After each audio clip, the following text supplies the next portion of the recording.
How's everyone doing? All right. Small correction. I will not have been quoted anywhere as saying, hey, this very high level of cholesterol is great. You're going to get me in trouble with my research partners. So, all right. I'm going to warn you in advance that I will be getting into some pretty geeky things. Don't worry. If your eyes start glazing over, I'll be pulling you back in. So there'll be a lot of times where I say something that will sound a bit far out there, and then I'll actually start saying something to summarize it in a way that you can digest. Are you ready? It's going to be a roller coaster ride. All right. So here are my conflicts, of course, and heart disease and LDL cholesterol. It has been the #1 killer for the last 100 years. You didn't need to hear me tell you about that. And the #1 treatment for prevention of heart disease is in reducing cholesterol in the blood, or at least its major carrier, LDL, low-density lipoproteins. Oh, actually, one of the reasons I really like this graphic, this is a clip art, is that it shows as the cholesterol is going up, the plaque increases. So we have that association well understood at this point, right? Well, it didn't matter to me until it did, because I didn't care that much about my cholesterol. My cholesterol was pretty average my whole life, until I went on a low-carb diet. How many people have seen their cholesterol go up on a low-carb diet? Yeah, so pretty much most of the room. My cholesterol skyrocketed, and from then on I became obsessed with understanding what it meant. So this is not something I'm going to go through too much. Many of you already know who I am. Actually, before getting here, how many of you didn't know me or my work by chance? Show of hands. Hey, all right, so good. There's still a few people to introduce to. And be honest, show of hands, who has read our paper for the lipid energy model? Oh, I'm excited. There's slightly more hands each time. Yes, it is 19 pages. It does get a bit in depth, but it's really the culmination of my work on the lipid energy model up until this point. And that's because this has always been about two major questions. The first, us geeks love, like myself, which is why? Why does LDL rise for some of us on low carb? But at the end of the day, the second one is probably of greater interest, which is, will this increase result in greater overall risk for heart disease? And as many of you know, I'm now conducting a study at UCLA with lean mass hyperresponders, which we'll get a chance to talk about a bit more in a bit. So the existing medical understanding is yes, it will. Your higher LDL will result in greater atherosclerosis. LDL particles are the central driver for it. Now, I'm curious, how many of you guys have seen this graphic? Show of hands. Yeah. So more people, by the way, than have read my paper, just for the record. So let's talk about this. Let's talk about what the conventional overview of how LDL causes cardiovascular disease works. And I'm going to go step by step. So first, there's LDL invasion. Sometimes it's talked about as crashing into the endothelium, these particles just coming through the cell wall, right? And then there's modification. Once inside the arterial wall, LDL particles can undergo various modifications, such as oxidation, aggregation, retention. Then there's recruitment of immune cells. The presence of modified LDL triggers the immune response, starts signaling, leading to the recruitment of white blood cells, particularly monocytes, into the arterial wall. And these monocytes then transform into macrophages. By the way, macrophage, which is the other star of this presentation, macro means big, phage means eat. Have you guys ever heard of autophagy? Autophagy, right. That's auto is self, phage is eating. We're going to be talking about that too. Then you've got foam cell formation. Macrophages engulf modified LDL particles, leading to the formation of foam cells. Then there's plaque formation. Over time, the accumulation of foam cells, smooth muscle cells, extracellular matrix, and other cellular debris form a plaque. I just went ahead and put a giant circle because it's really just a giant mess of many things. But in particular, the two things that we're focusing on a lot is sterol and macrophages. Those are a very large portion of foam cells and, for that matter, plaques. So now let's simplify. Chain of events for mild atherosclerosis. We've got LDL invades the arterial wall. LDL gets modified. Modified LDL induces inflammatory response, and macrophages takes up these modified LDL to form foam cells. And this is a lifelong progression. You've probably seen graphics like this many times before, right? Basically, this process is understood to be progressive until LDL particles are taken down to very low thresholds. And then possibly some speculate that we may even at population levels be able to see regression if taken down to a low enough level. But bottom line is, LDL particles, even at just the average level that I was at before going on a keto diet, would have, by conventional expectations, led to pronounced atherosclerosis over time. So this graphic that I was just showing you from before, it's from the EAS Consensus Paper on risk, which was released in 2017. And what I was excited for was I knew that there was another paper in the works that was a companion paper to this by the same group. And it finally got released in 2020, and it's on mechanisms. And this paragraph was one of the first paragraphs I really zoomed in on it. It says a considerable body of evidence in recent years has challenged the concept that movement of LDL occurs by passive filtration across a compromised endothelium of high permeability. So that whole smashing through, right, that whole like getting squished through, things along those lines, that was getting challenged in that studies have demonstrated LDL transcytosis occurs through a vascular pathway, including caveolae. And that was a moment when I'm reading this paper and I was on a plane, and I'll just go ahead and use a meme to illustrate. I did this. Gross. Except without the cigarette and the beer there. But now I don't want to be that guy, but I have been talking about this for a long time as I was getting into the mechanisms. And so yes, to quote myself, literally the year just before this was published, in my opinion, you can't really crack open the book on atherosclerosis until you can confirm how much of its constituent parts, cholesterol, apolipoproteins, macrophages, fibrin, are there by defect or design. Defect or design, which is why transcytosis is such an important component to study. So of course, I'm extremely excited that the EAS is now putting forth a lot of interest in looking at it, particularly as it relates to this hypothesis of how the LDL gets there in the first place. Here are some other tweets that I did. I'm not going to belabor the point, but now let's get into what the heck this thing is, right? What is this process of transcytosis? So, it comes in three parts for moving particles. What's happening is the first part is endocytosis. LDL particles bind to LDL receptors, kind of like Velcro, on a cell surface and are engulfed in the cell, forming a vesicle that contains the LDL particles. The vesicle is kind of like a little boat inside.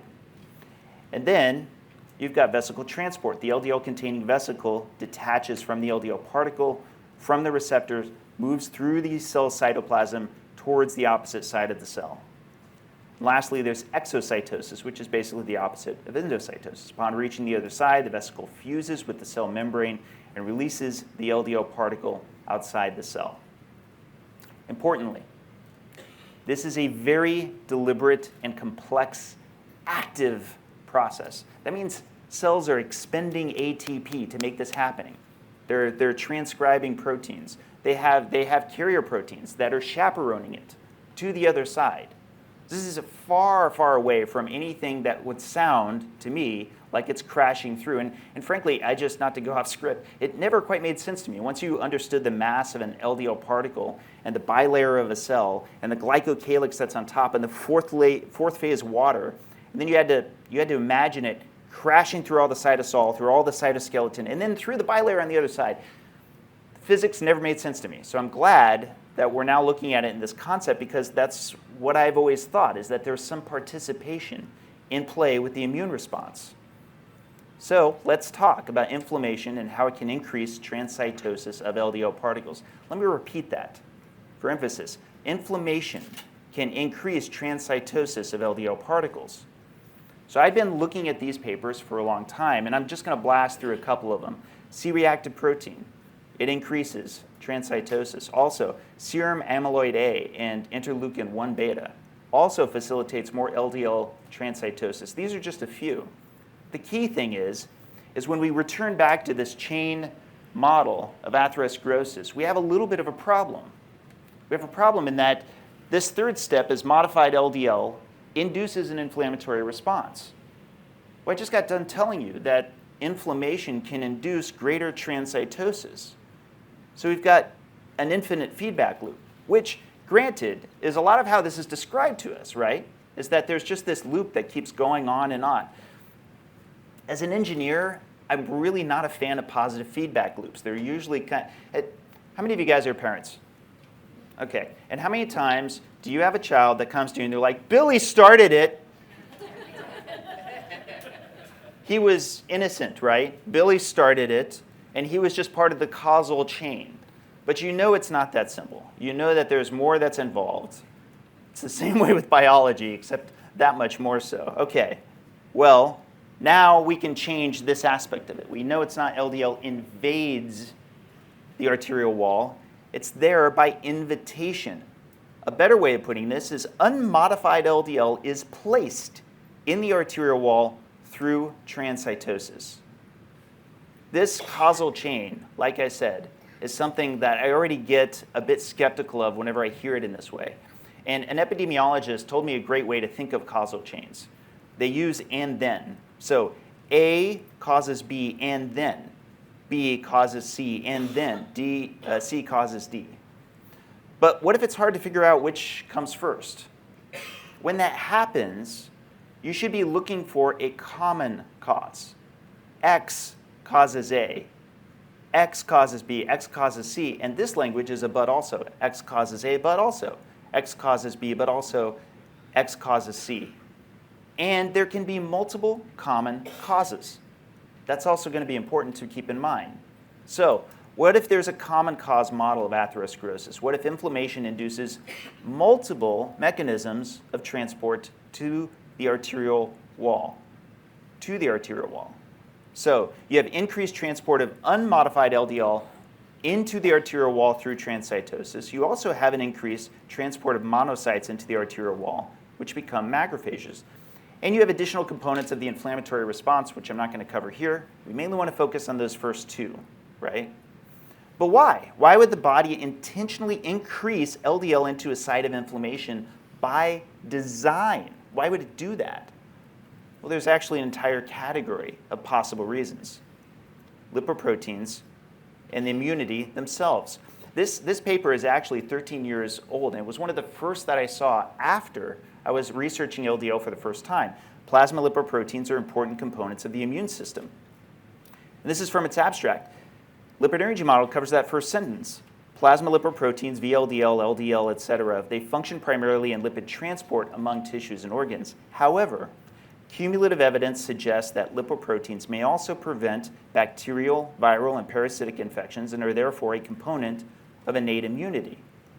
Lipoproteins can also detoxify lipopolysaccharide and lipotealoic acid. I always mess up that name.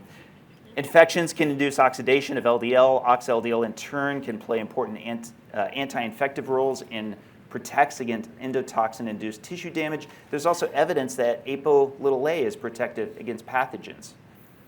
Taken together, the evidence suggests that it might be valuable to introduce the concept that plasma lipoproteins belong in the realm of the host immune response. I can't help but appreciate the tepid language of the last sentence of their abstract. Taken together, the evidence suggests that it might be valuable to introduce the concept of plasma lipoproteins belonging in the realm of... I'm going to tell you right now, there's plenty of literature since 2010 that absolutely shows that there are components of the immune response. And that is not my way of saying we can categorically say it's either a good thing or a bad thing. It's that at a minimum, we need to get it all on the table. How much is it a part of the immune response is important for us to answer to better assess what's going on in the first place. So I'm hoping the language can get stronger about what the data really show and what it doesn't. So now let's return to this common cause model. Okay, well, increased transport of unmodified LDL into the arterial wall through transcytosis. LDL may get modified, and macrophages may take up the modified LDL, which may form foam cells. Is it possible that LDL particles literally are designed to get modified instead of, say, the bilayers of our cell wall? I think that's possible. Do you want to smash up the bumper of your car? I mean, you don't want to, but would you rather smash up the bumper of your car than the engine that's behind it? Right. I do. So again, I'm not asserting with certainty that that's exactly what's going on here. I'm just saying I could definitely see a way by which this would make a lot more sense. So high glucose can also increase transcytosis of LDL particles. That I did not know about. That one did actually surprise me quite a bit. And this is from the same paper I was showing before, the 2020 EAS paper. Because here I am, I'm going through all these inflammasomes. Many of these papers I've read. I'm not going to bore you with all the names. But the last word here is hyperglycemia, or by hyperglycemia. And I had to immediately jump to what this paper was. This citation 46 led me to this paper, which is, sorry, it's going to get geeky again, CAVIN1, LC3B mediated autophagy regulates high glucose stimulated LDL transcytosis. I reread that like 5 times. High glucose stimulated LDL transcytosis. Okay, so I go into this, and sure enough, here's a paragraph that I'm going to translate for you, but I'm going to first read the paragraph. Macroautophagy is characterized by the formation of double membrane vesicles called autophagisms, which engulf cytoplasmic structures in fusion with lysosome for destruction. Basal autophagy helps cells to remove aged or damaged organelles and is critical for cellular homeostasis. So, in other words, these autophagisms are containers used to break apart components of larger structures for reuse by the cell. Imagine you've got a bunch of mess around in your house. You get bags. The bags are the autophagisms. You're actually constructing it around where the thing is that you need to throw out. And then you merge them with lysosomes. Those who know their cell biology, lysosomes are kind of like the stomachs of the cell. And you actually merge them together and get those proteases in there, and they disintegrate what's inside, right? Now, what's fascinating about this paper is it's showing, I was showing you the left side, now it's showing the right side. And notice on the left side, you've got normal glucose. And on the right side, you've got high glucose. Well, you've got more successful autophagy on the left side with these autophagisms. And you've actually got suppressed autophagy. This mechanism that they were investigating, this actually suppressed autophagy alongside the lower transcytosis on the left and the higher transcytosis being induced by the higher glucose levels. That I found pretty fascinating. So this brought additional considerations. We previously published on increased glucose levels modestly in a prior paper that we wrote to reduce LDL cholesterol in lean mass hyperresponders, which I'll also talk about in a moment. But is it possible some amount of this lowering is due to high glucose-induced transcytosis of LDL particles? In other words, if you have high LDL and you've added back a little bit of glucose in order to reduce it, the current version of the lipid energy model would posit that the reason for that is because of higher hepatic glycogen stores. I know I'm probably losing a bunch of you guys right now. Bear with me. I'm acknowledging here and openly this may be a mechanism that we could have missed and that I may have found now, but that frankly I hope is not the case. I hope it's not that you're getting lower LDL out of your bloodstream because through a hyperglycemic response, you're pulling them more into the subendothelial space, not because we can be so sure that the LDL is problematic in that fashion. It's because it may actually be an expectation for the structural use of it. And that has implications for further research design, which is what I'm kind of giving you a hint to now, because my research partners will probably be annoyed that I just shared this with a whole audience. But it is something kind of exciting. It might be actually a way in which, for example, the carbohydrate insulin model might have some connection with the lipid energy model and so forth. So we'll see. But here's where it gets a little more saucy, I guess you could say, which is this third bullet. If the lipid hypothesis were correct as described to us by conventional medicine currently, and 2, hyperglycemia is of concern, would a low-carb diet be of greater preference for prevention given reduced LDL transcytosis. It's plausible. I don't know that I'm going to stake my hat on it, but kind of mixed metaphors there. But bottom line is, if you do believe in the lipid hypothesis as stated, if you're saying, hey, I want to add more glucose so that I can get lower LDL, you may want to bear in mind that we literally have demonstrable mechanisms by which this is occurring in this fashion. All right. So now let's talk about dysfunctional lipid metabolism and why it matters. When I announced the study, the lean mass hyperresponder study 2 years ago, I brought forward the work of Drs. Brown and Goldstein, which is seminal work, and why it was that the children born with this genetic disease called homozygous familial hypercholesterolemia, it's a disease that results in both high LDL and very rapidly advancing atherosclerosis. So unfortunately, they were looking at a little girl. It's a heartbreaking story. Her total cholesterol was 850. Her LDL cholesterol was 783. And she had an angina and xanthomas by age 3. She had her first heart attack at age 6. Now you can understand why this would be extremely compelling data for Brown and Goldstein. And to this day, that same graph that I showed you from before with the EAS, the furthest to the right, the furthest to the top, you can see FH. FH because absolutely we should be concerned if it's possible, and it could be possible, that high LDL will result in higher atherosclerosis, which is why I wanted to get this lean mass hyperresponder study in place as soon as possible. As Dr. Goldstein said, this little girl had only an elevated LDL. She had no high blood pressure. She had no diabetes. She didn't smoke. She didn't have type A personality. Her only risk factor for having a heart attack at age 6 was this high level of LDL. So it's one of the best examples of a disease where we really know the cause. The cause of the disease in this little girl is an increased level of her LDL. Now, that's why I want to bring around to you some of the more recent science that shows that the macrophages of genetically characterized familial hypercholesterolemia patients show upregulation of LDL receptor-related proteins. LDL receptor-related proteins are because there are more than just the LDL receptor that Brown and Goldstein found. We found that there's a whole family of them. And what this paper jumps into, and it gets extremely technical. In fact, I'm not even going to talk through these graphs. I'm just going to tell you, coming toward the end, that basically what's happening is you've got folks who have cultured macrophages who were born with this disease of hypercholesterolemia due to a dysfunction in lipid metabolism. Their macrophages are physically different. And that's very important because dysfunctional lipid metabolism doesn't just affect clearance of LDL from the bloodstream by the liver. It can affect every nucleated cell in the body, and particularly immune cells like macrophages.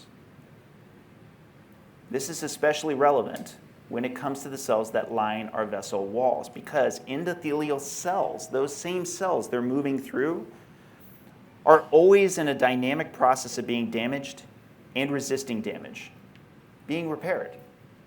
So our vessels, they're getting damaged all the time. They're having to get recycled. They're having to get maintenanced constantly. And unfortunately, if you're born with a disease where you have poor lipid metabolism, it's not whether you're just leaving LDL particles in the bloodstream. Even if I acknowledge that it's possible that they may in fact be the true cause, I'm going to draw attention to the fact that you have other cells, including immune cells, that are getting impacted by this same lipid metabolism that leaves more of those LDL particles in the bloodstream. So, yes, is the inflammatory response the underlying problem, or is it more often a lack of capability to achieve its goals? How many of you guys have seen this graphic over here for the lean mass hyperresponders? Ah, okay, good show of hands. So basically, this is what happened to me on my personal journey.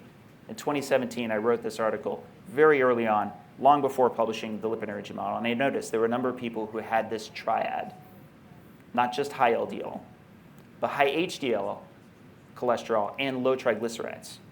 And they had the most extreme versions of this triad. I personally know people who have LDL levels comparable to those patients Brown and Goldstein were looking at from being on a ketogenic diet. Now, I tell them over and over again, This is uncharted territory. You should know all the risks. You should be aware of what happens to folks who have FH and be mindful of it. But a lot of them are on this diet and are willing to take that risk because they have other severe medical conditions, such as severe ulcerative colitis or epilepsy. I know folks who don't have any choice about whether they can be low carb from their perspective because they will go into seizures. It's almost like a peanut allergy. It's incredible. But they're saying, look, I'm going to see what happens. Please get this research to me as soon as possible. But for right now, a seizure can kill me. I don't care that much about my cholesterol levels as much as I do the seizure that could kill me today. So those folks do deserve our research. We should get this data to them as soon as possible. But it also provides a scientific opportunity because why am I focusing on monogenic FH versus lean mass hyperresponders? Well, they have a lot in common. Monogenic FH, they're extremely high. They have extremely high LDL-C and ApoB. Lean mass hyperresponders have the same. But on top of that, as Brown and Goldstein were discussing, low to no risk factors because they're born without it, right? And lean mass hyperresponders typically have low to no other risk factors. But here's the key difference. Dysfunctional lipid metabolism versus functional lipid metabolism. And I put question marks after it because I can't say that I know for sure lean mass hyperresponders don't have a dysfunction in their lipid metabolism, but I'm pretty confident that it's not the same one.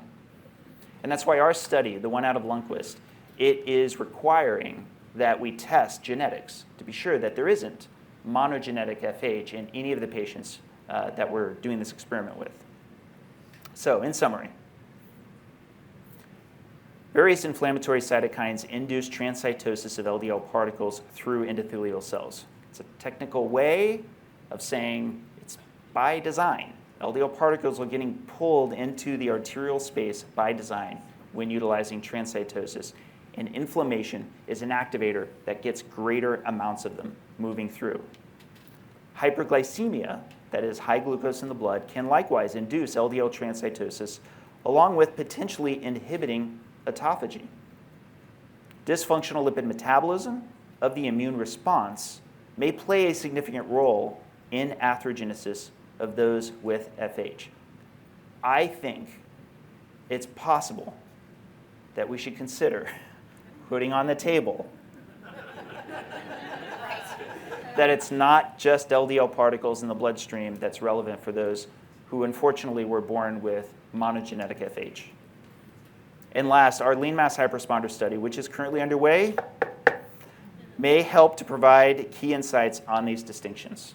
So, special thanks to everyone here, and that's my talk. Thank you so much.